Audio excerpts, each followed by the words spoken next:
नमस्कार. देशातील लाखो केंद्रीय कर्मचारी आणि पेन्शनधारकांसाठी एक अत्यंत महत्त्वाची बातमी आहे.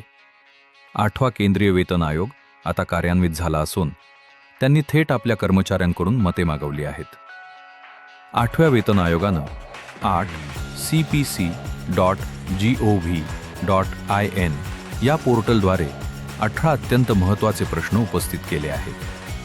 हे प्रश्न केवळ कागदी नाहीत, तर तुमच्या भविष्यातील पगाराचे आणि सुखसोयींचे भविष्य ठरवणारे आहेत. आजच्या या व्हिडिओमध्ये आपण पाहणार आहोत हे 18 प्रश्न नेमके काय आहेत आणि तुम्ही तुमचे मत कसे नोंदवू शकता. हे 18 प्रश्न प्रामुख्याने 5 मुख्य विभागांमध्ये विभागले गेले आहेत. पहिला विभाग, वेतन आणि फिटमेंट फॅक्टर. यात किमान वेतन किती असावे, फिटमेंट फॅक्टर वाढवून तो 2.86 किंवा 3.00 करावा का, आणि पगार ठरवताना खाजगी क्षेत्राशी तुलना कशी करावी, असे प्रश्न आहेत. दुसरा विभाग, भत्ते आणि महागाई.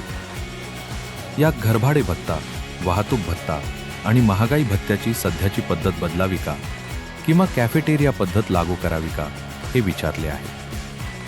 तिसरा विभाग, कामगिरी आणि पदोन्नती. कामगिरीवर आधारित वेतनवाढ, इन्सेंटिव्हज असावी का, MACP आणि पदोन्नतीच्या नियमात काय सुधारणा हव्यात. चौथा विभाग, पेन्शन आणि भविष्य.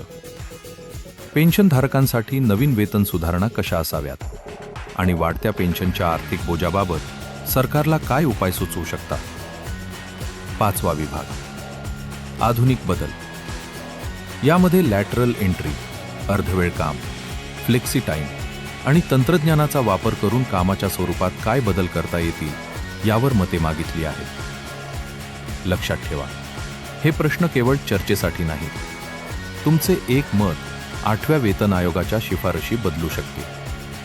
हे सर्व प्रश्न mygov.in या सरकारी पोर्टलवर उपलब्ध आहेत.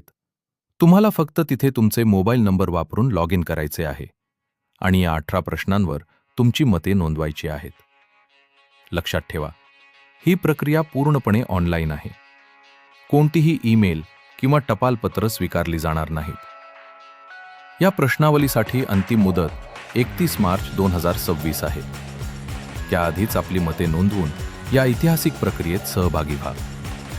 अधिक माहितीसाठी 8cpc.gov.in ला भेट द्या. हा व्हिडिओ आपल्या सर्व सहकारी मित्रांसोबत नक्की शेअर करा, जेणेकरून त्यांनाही आपले मत मांडता येईल.